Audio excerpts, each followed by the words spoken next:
Buonasera. Ils refont la France sur RTL. Buenos dias. Namaste. Avec Anaïs Bouton. Bonsoir à tous et bienvenue dans Ils refont la France. Comme chaque vendredi soir, c'est l'actualité de la semaine dans notre beau pays avec les correspondants de la presse étrangère. C'est un peu la France dans leurs yeux. Et ce soir... Hallo, ich bin Birgit Holzer, deutsche Journalistin. John Henley, The Guardian, good evening. Paolo Levi, agenzia italiana ANSA. Juan José Dorado, periodista espagnol. Ah, c'est beau de vous entendre. Jusqu'à 20h. Ils refont la France avec Anaïs Bouton. À la ligne ce soir, Coupe du Monde J-2, Ocean Viking, les derniers rebondissements, Paris, première place boursière européenne, et puis l'épidémie de flemme en France. Jusqu'à 20h. Ils refont la France sur RTL.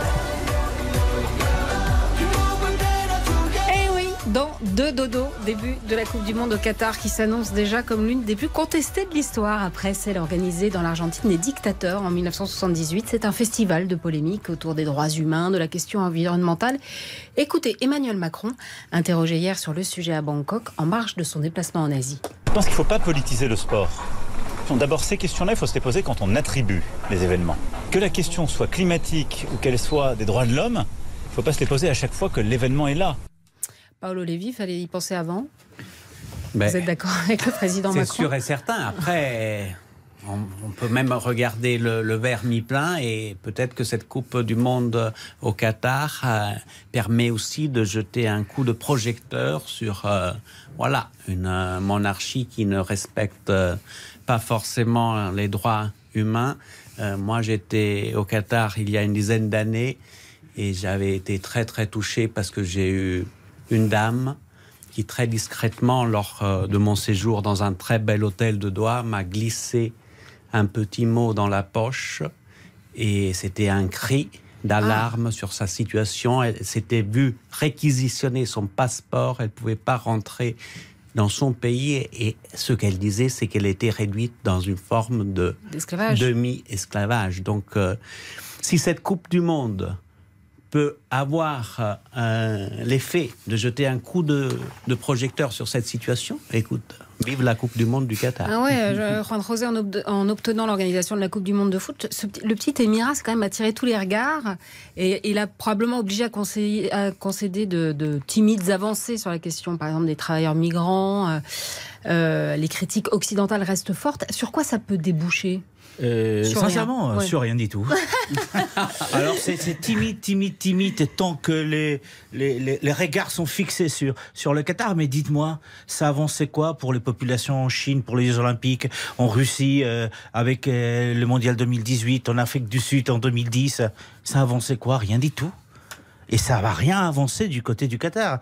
On a vu aujourd'hui même l'un des sponsors, qui est une marque alcoolisée du mondial, vient de se voir refuser la vente de ses produits autour des stades. Donc pour vous dire, non, il n'y a aucune avancée.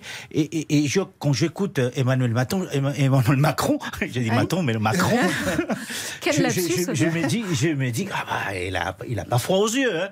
Quand on imagine le rôle qu'a joué la France dans l'attribution de ce mondial, alors là, il faut être culotté pour dire ce qu'il a dit. Parce que en 2010, l'attribution de la compétition à la monarchie gazière s'est jouée, Birgit, se serait jouée au cours d'un déjeuner à l'Élysée. En tout cas, il y a une enquête en cours. Voilà, il y a une enquête, la justice enquête. Il y a aussi pas mal d'articles qui sont sortis, qui semblent prouver ou montrer, en tout cas, que Michel Platini, à l'époque du coup, le chef de l'UEFA, a changé d'avis. Et comme c'était quelqu'un de très très influent, il a changé d'avis probablement suite à cette rencontre à l'Élysée avec des responsables du Qatar, suite à l'organisation de Nicolas Sarkozy. Et donc, quand on entend aujourd'hui dire Emmanuel Macron que cette Coupe du Monde, il ne faut pas politiser le sport, il n'y a pas de plus politique que ce qui s'est joué à l'époque. Et apparemment, l'argument clé était c'est bon pour la France. Parce que c'était un déjeuner fructueux. La présidence a annoncé la vente au Qatar de 80 Airbus A350 pour 16 milliards $. dollars. Donc, Oui, donc effectivement, c'est une Coupe du Monde au Qatar et un peu une Coupe du Monde pour la France, si on entend ça. Et effectivement, il aurait peut-être fallu se poser des questions il y a 12 ans, au moment où ça s'est joué, même si on ne savait peut-être pas les détails. Mais aujourd'hui, c'est assez choquant et ça donne une image de ce sport, du foot, qui devrait effectivement être un sport de fair play, qui réunit tout le monde. Ça donne une image inventé quand même par les Anglais. Oui, c'est vrai, John. Dis donc, comme le dit votre journal, John Lay, le Guardian, c'est la corruption finalement qui a remporté la Coupe du Monde.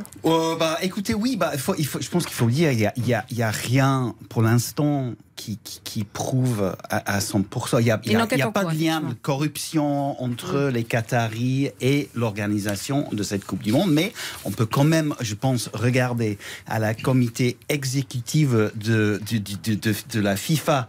À l'époque, il y avait 22 membres de cette comité, dont Platini et Sepp Blatter, qui était le président à l'époque, etc. De ces 22 membres, il y en a aujourd'hui 16 qui sont accusés soit de corruption, soit de pratiques douteuses. Juan José Dorado, une lichette parce que c'est à Cassandre Jeannin. Non, je suis d'accord avec. Donc sur les 22, 16 sont accusés, ont été virés de la FIFA, sont accusés de corruption, ou effectivement ont été bannis de la FIFA. Donc quand on parle de corruption, je crois que c'est assez clair quand même. Bon, c'est clair. Cassandre Jeannin, c'est maintenant l'heure du chiffre du jour. Le chiffre de la semaine. Et ce chiffre du jour, Cassandre, vous l'avez glané sur Internet, c'est 76, comme les 76 pages du guide des supporters qui a été distribué par la FIFA et que vous avez feuilleté pour nous. Oui, vous y trouvez une carte des infrastructures pour le mondial, un plan des transports, ce qu'il y a à visiter au Qatar, bref, tout ce qu'il faut savoir pour voir les matchs, mais surtout un petit rappel des bons comportements à adopter dans l'enceinte des stades, mais aussi en dehors. Ah, alors qu'est-ce qu'il faut faire ou pas faire, Cassandre ? Et surtout ne pas faire, en réalité. Interdit de boire de l'alcool dans les stades et les zones non prévues à cet effet. Pas de gestes d'affection en public non plus, car cela, entre guillemets, ne fait pas partie de la culture locale. Et pour la tenue vestimentaire, Cassandre ? Genoux et épaules doivent être couverts dans les lieux publics. Les supporters sont invités à porter la tenue traditionnelle qatari, c'est-à-dire une longue chemise blanche, un pantalon blanc ample et une koutra, un foulard qu'on met sur la tête. Et il y a autre chose, Cassandre ? Alors, ce n'est pas dans le guide de la FIFA, mais la CNIL, la Commission nationale de l'informatique et des libertés... Ah, ça c'est en France, hein ? En France, recommande aux Français de voyager avec un téléphone vierge ou un ancien téléphone qui a été réinitialisé. Mais pourquoi ? Eh bien, tout simplement pour éviter que les données personnelles soient fournies aux autorités locales ou qu'elles trouvent dans le téléphone d'un supporter des photos ou des vidéos qui pourraient être contraires à la législation et qui les mettent en difficulté sur place. Vous étiez au courant de ça ? C'est pas vrai. Bon, alors, si on part au Qatar, je ne sais pas qui part au Qatar pour RTL, mais il faut faire gaffe à son portable. Oh là là, je ne savais pas. Allez, une pause. Et dans un instant, la polémique du jour, Ocean Viking. Fallait-il accueillir le bateau à Toulon ? À tout de suite sur RTL. RTL. Remaking France. Avec Anaïs Bouton. Anaïs Bouton. Good evening. Ils refont la France sur RTL. Oui, on refait la France avec Birgit Holzer, avec Paolo Levi, avec John Henley, avec Juan José Dorado. La polémique. La polémique de la semaine. Semaine. Eh oui, la nouvelle polémique dans la polémique Ocean Viking, parce que moins d'une semaine après l'arrivée du bateau à Toulon, le contrôle strict que souhaitait exercer l'État sur le sort des 234 personnes recueillies semble avoir du plomb dans l'aile. Petit rappel de ce que disait le ministre de l'Intérieur Gérald Darmanin la semaine dernière sur TF1. Ils ne pourront pas sortir du centre administratif où on va les mettre. Ils ne sont donc pas légalement sur le territoire national. Ils ne sont donc pas sur notre territoire national au sens juridique du terme. Bon, alors en fait, sur les 234 migrants débarqués la semaine dernière à Toulon, 123 ont obtenu un avis défavorable de demandeurs d'asile. Pour les 108 autres, les juges des libertés de la détention de Toulon a décidé mardi soir de se dessaisir. La justice a en effet estimé qu'il lui était impossible d'examiner leur dossier dans le temps légal imparti. Et hier, on a appris par ailleurs que 26 des 44 mineurs avaient pris la poudre d'escampette pour rejoindre l'Europe du Nord. Mais c'est ce qui s'appelle en français comme en italien un fiasco, Paolo Levi. Un cafouillage. Qu'est-ce que c'est que ça ? Je sais même pas si mes chiffres sont bons, tellement ça a été compliqué tout l'après-midi de comprendre ce qui se passe en fait. Oui, c'est assez complexe. Je ne sais pas si c'est un fiasco. Je ne le définirai pas un fiasco. En fait, la France est en train de vivre ce que l'Italie vit quasiment chaque jour. La France comme l'Italie, nous sommes deux grandes nations d'État de droit. Nous avons, grâce à Dieu, des règles et une justice qui est indépendante du pouvoir exécutif. C'est vous, les Français, qui vous nous l'avez apprise, cette règle fondamentale de démocratie, avec Montesquieu, qui avait théorisé dans les démocraties les fondamentales, qui est la séparation des pouvoirs. Et voilà, donc je pense que quand Gérald Darmanin, la semaine dernière, avait fait des annonces de façon un peu précipitée, aujourd'hui, il se rend compte que la France est un grand pays d'état de droit et il y a des juges qui peuvent décider de rendre la liberté à des personnes qui ont le droit d'être libres. Et voilà. Donc, Juan José Dorado, c'est pas une surprise. Marine Le Pen a tout de suite tweeté et parlé d'une humiliation de la France. C'est quand même un peu une humiliation, non ? Oui, alors la première chose, c'est une humiliation et c'est un camouflet pour Gérard Darmanin, effectivement, qui va les camoufler l'un après l'autre. Alors je trouve extrêmement gentil Paolo avec ses propos. Imaginez si ça se passe avec 234 personnes. Si la France avait 90 000 migrants qui arrivent sur leur côte, ou 40 000 comme en Espagne tous les ans, qu'est-ce que ça serait en France alors là ? Qu'est-ce que ça serait en France ? Donc là, on a l'impression que c'est la fin du monde. Mais attendez, regardez ailleurs. Allez regarder chez vous, chez nous. Mais comment ça se passe en Italie et en Espagne, justement ? Comment ça se passe ?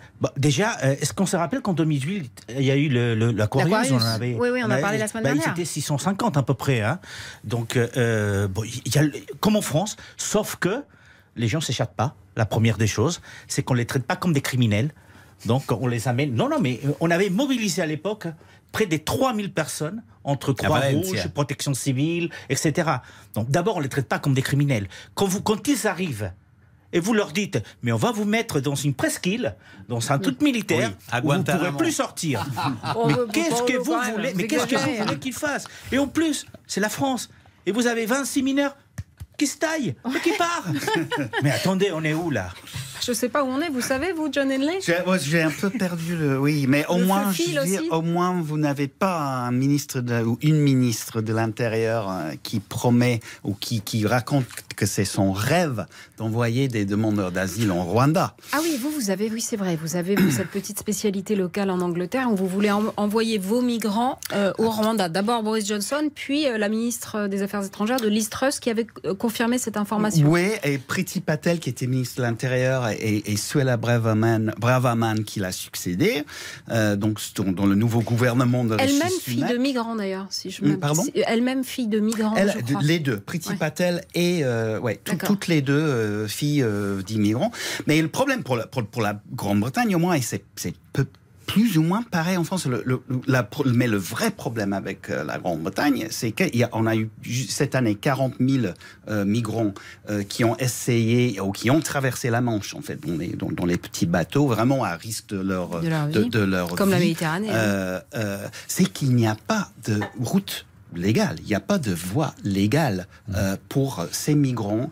C'est impossible de demander l'asile en Angleterre, en dehors de l'Angleterre, et c'est impossible d'arriver légalement en Angleterre ou en Grande-Bretagne sans visa ou sans autorisation. Donc qu'est-ce qu'ils sont censés faire, ces gens Birgit, en Allemagne, j'ai l'impression, mais peut-être que je me trompe, qu'on traite mieux quand même le problème. Et qu'en tout cas, depuis 2015, et l'arrivée massive de cette grande vague d'immigration de 2015, Wirtschaftswunder, ça avait dit la chancelière, est-ce que c'est des problèmes qui sont mieux traités en Allemagne, peut-être ? Je ne sais pas si c'est mieux traité. Déjà, nous, on n'a pas les côtes. En tout cas, on a des côtes dans le nord. On n'a pas des migrants qui arrivent par les côtes. On a des migrants qui arrivent par le côté est. Par la frontière terrestre, effectivement. Par l'est, oui. Après, c'est pas exactement la même chose. On est un pays plus grand. On a même besoin aussi de personnes qui travaillent chez nous, mais en nous fait. Aussi, hein. Oui, mais en Allemagne, c'est un peu plus assumé, je pense, notamment depuis quelques années. Et effectivement, en 2015, c'était chaotique quand même. Donc, il fallait mettre en place aussi un système. Parfois, c'était des mairies, des petites mairies qui se retrouvaient avec des migrants sans savoir où les loger, etc. Après, ça s'est mis en place. Et on a mis en place effectivement des séminaires pour des cours de langue. On a essayé de les intégrer. Et je pense aujourd'hui, quand je vais en Allemagne, il y a vraiment beaucoup plus de, je dirais, couleurs qu'il y a 30 ans, quand j'y vivais, ou 20 ans. Mais je pense que ça, effectivement, l'intégration se fait. Mais ça reste un sujet très très clivant et très très difficile. Alors, mais juste, il y a un élément qui est vraiment essentiel. Donc, cette semaine, il y avait le grand rapport sur la population des Nations Unies, de l'ONU, selon lequel, sur les 52 pays que compte l'Europe, 29 avant l'année 2050 auront une population en déclin. Vraiment, la population dans l'Allemagne, dans beaucoup des pays de l'Est, dans l'Espagne. Mais c'est ça que prévoyait la chancelière Merkel, je crois, à l'époque. On a besoin d'immigrer. L'Europe, pour continuer à maintenir ses économies, etc., a besoin d'immigrants. Oui, mais alors, pour revenir sur ce que disait Paolo tout à l'heure, est-ce que le droit, en fait, c'est un conseiller de l'Élysée qui a dit ça en fin d'après-midi, en fait, le droit n'est plus adapté à la situation. C'est-à-dire qu'on a un nouveau problème de ces vagues de migration qui ne vont pas s'arrêter. On en a peut-être besoin. Mais en tout cas, pour traiter les dossiers, les problèmes, on n'est plus équipé en termes juridiques. Le droit n'a pas suffisamment évolué. Regardez ce qui se passe. Effectivement, les mineurs qui fuient, les gens qui quittent la presqu'île de Gien, c'est quand même, on passe un peu pour des...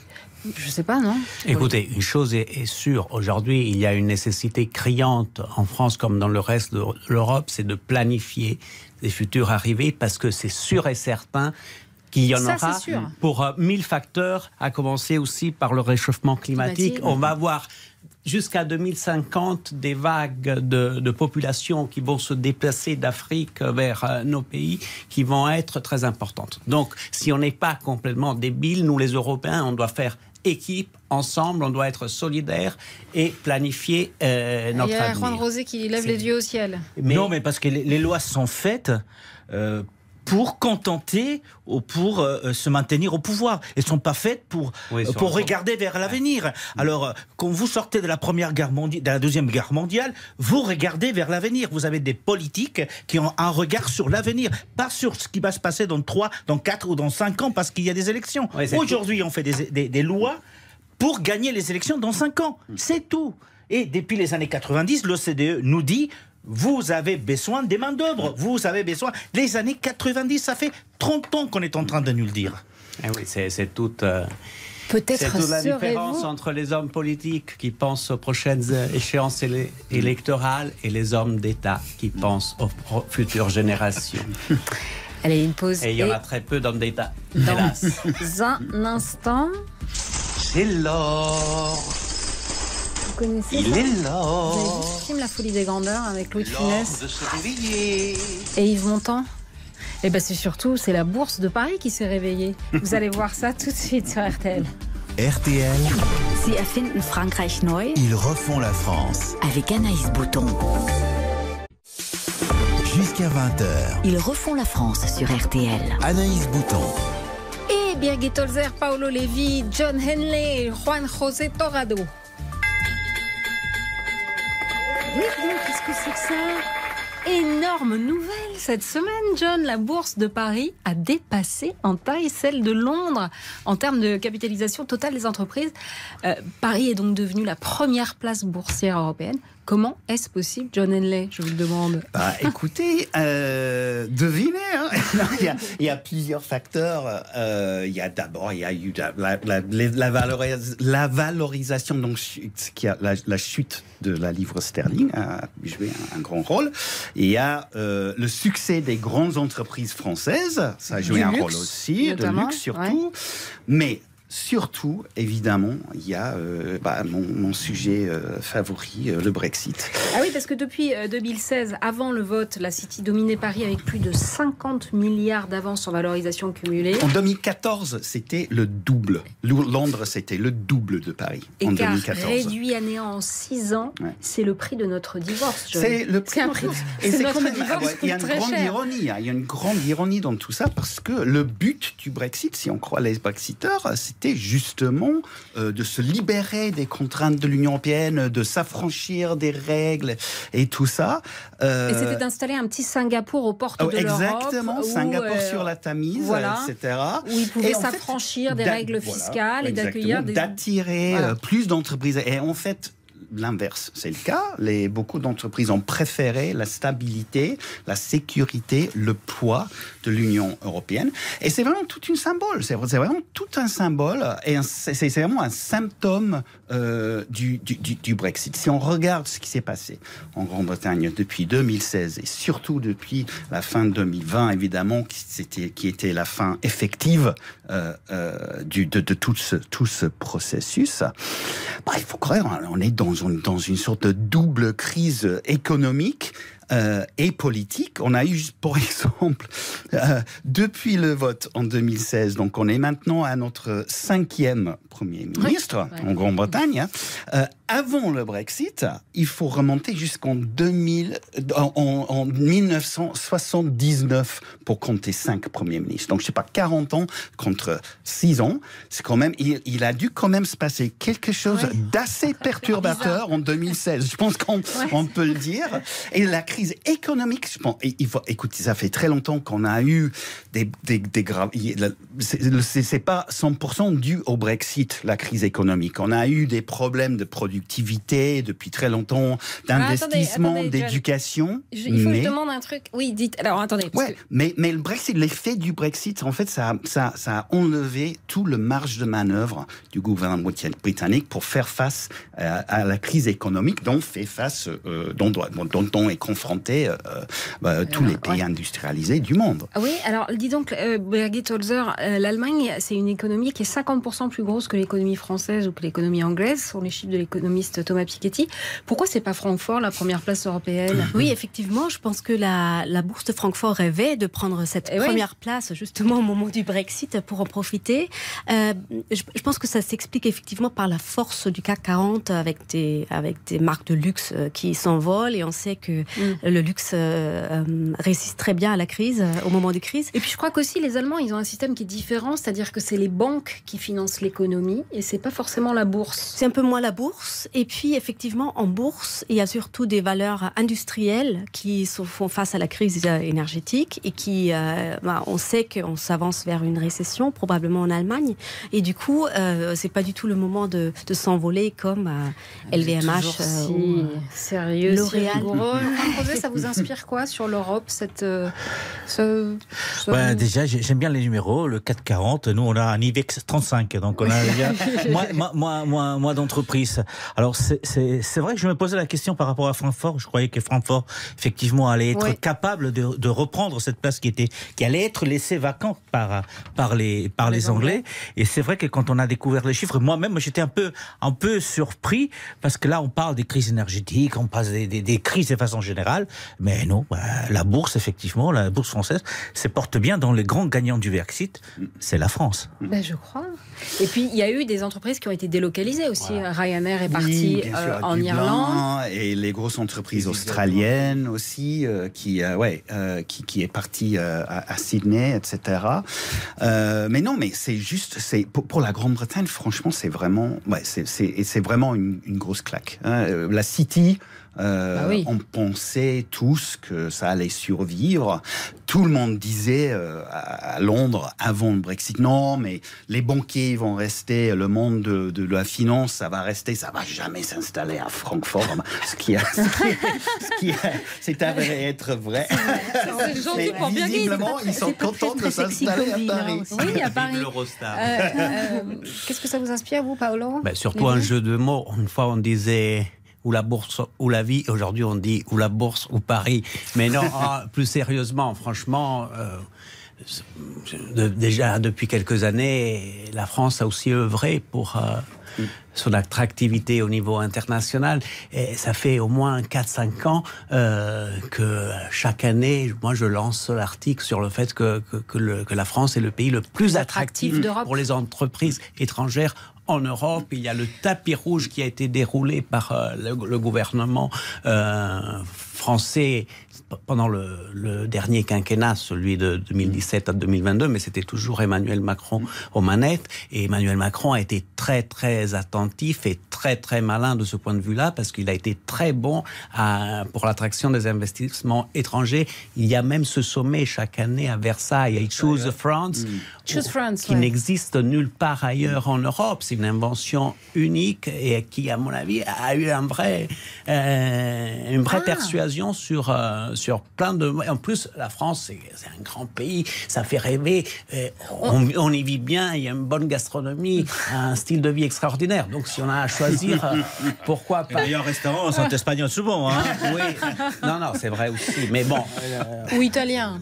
Bah, on est pas mal tous les trois. Mais... Bon, allez, une pause et dans un instant... Aujourd'hui peut-être, ou alors demain. Ça, c'est la chanson de la procrastination. Aujourd'hui peut-être, ou alors demain. Allez, la France qui a la flemme. À tout de suite sur RTL. RTL, ils refont la France. Avec Anaïs Bouton. Buonasera. Ils refont la France sur RTL. Buenos dias. Namaste. Avec Anaïs Bouton. La flemme. Oui, la flemme. Je traîne avec la flemme. La flemme et Birgit Holzer, Paolo Levi, John Henley, Juan José Dorado. C'est sur ce titre très dansant de la chanteuse Suzanne qu'on retrouve cette flemme. Et oui, parce que l'enquête d'opinion publiée par la Fondation Jean Jaurès et l'Institut IFOP fait état d'une véritable épidémie de flemme en France. Cette enquête d'opinion montre que l'épidémie de Covid-19 a durablement modifié la vie des Français, leur façon de consommer, et qu'elle les avait incités à valoriser davantage des loisirs. Elle a également laissé une grande fatigue. 45% des personnes interrogées ont moins envie de sortir qu'avant. Près d'un Français sur 3 connaît cette perte de motivation. C'est pareil chez vous en Allemagne, Birgit ? En fait, j'ai trouvé une étude plutôt sur le travail qui montre que c'est assez pareil. Effectivement, il y a presque la moitié aimeraient travailler à mi-temps. La moitié des gens qui travaillent, plus de la moitié arrêteraient le travail s'ils pouvaient, alors qu'avant le Covid, c'était 41%. Donc effectivement, et notamment les jeunes, trouvent plus du sens parfois dans cette vie métro, boulot, dodo, même si on n'a pas de métro en Allemagne, mais pas forcément. Vous avez des problèmes dans le métro. Oui, en plus. mais effectivement, je pense que c'est un chamboulement qui est plus global, cette pandémie qui fait que les gens se demandent ce qu'ils vont faire de leur vie, si gagner toujours plus d'argent leur sert à quelque chose, si dans le prochain confinement, ils peuvent pas le dépenser de toute façon, ou si c'est peut-être un retour à certaines valeurs. Effectivement, en fait, cette semaine, j'ai parlé avec Thierry Marx, donc l'ex-cuisinier, et qui a dit que il a du mal à trouver aussi du personnel, etc. Et il faut proposer maintenant un projet aux personnes qui viennent travailler, et peut-être on s'avance vers une semaine de 4 jours. C'est ce que vous disiez pour les politiques, avoir une vision, être un leader, pas qu'un chef d'entreprise. Bien sûr, les gens, ils sont en quête un peu plus de sens, je pense, dans leur vie. C'est ça qui... Oui, mais les Britanniques, c'est pareil. Hein. C'est les sondages aussi qui montrent un manque de motivation. Je pense que cette pandémie, ça a vraiment... ça a un impact vraiment assez durable sur les vies, sur les attentes, sur les motivations de tout le monde. Mais ce qui était marrant, juste par rapport à ce rapport de l'Institut Jean Jaurès, c'était comment une partie de la presse britannique l'a traité. Je ne sais pas si vous avez vu les grosses titres du Daily Telegraph et du Daily Mail, donc les journaux un peu eurosceptiques qui aiment bien tirer à boulet rouge sur la France, etc. Le gros titre du Daily Telegraph, c'était « Les Français encore plus paresseux que d'habitude ». Ils exagèrent quand même. Vous savez, en espagnol on dit « no hagas hoy lo que puedas hacer mañana. Ne fais pas aujourd'hui ce que tu peux faire demain. Alors ça, on dit en Espagne. Mais c'est vrai qu'il y a un questionnement sur ce qu'on fait dans la vie suite à la pandémie, mais pas uniquement qu'en France. Je pense que c'est général dans tous les pays. Le monde occidental, vous diriez? Et dans le monde occidental. Et puis, il y a un regard très particulier, c'est que vous posez cette question, qu'est-ce qu'on fait là et pourquoi on le fait? Et quand vous regardez vers le monde politique, vous n'avez pas les réponses. Le modèle des sociétés tel qu'il est aujourd'hui n'apporte pas de réponses. Et les politiques ne vous disent pas vers quel modèle on souhaite aller. Est-ce que vous vous rappelez quand on a instauré les 35 heures en France? Il y avait quand même un certain engouement. Voilà, on va avoir du temps, le travail va être reparti, on va avoir du temps. Mais là, vous parlez aujourd'hui des 32 heures... Il y a une petite partie de la population qui croit. Mais il y a surtout cette manque de réponse de la classe politique à un besoin qui est présent aujourd'hui dans la société française, allemande, italienne, espagnole, britannique. Giorgia Belloni, elle a donné un cap, elle donne une vision. Bon, j'ai un peu la flemme de répondre. Non, mais c'est intéressant ce que dit. La politique ne propose plus.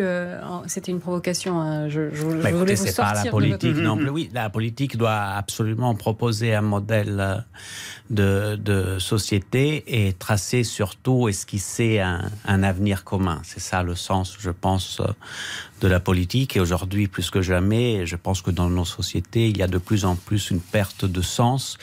Une perte aussi de la dimension spirituelle de l'homme, qui n'est pas nécessairement religieuse. Ça peut se décliner dans la poésie, dans la contemplation de la nature, mais on est en train de perdre aussi cette dimension-là, qui est une dimension fondamentale des êtres humains.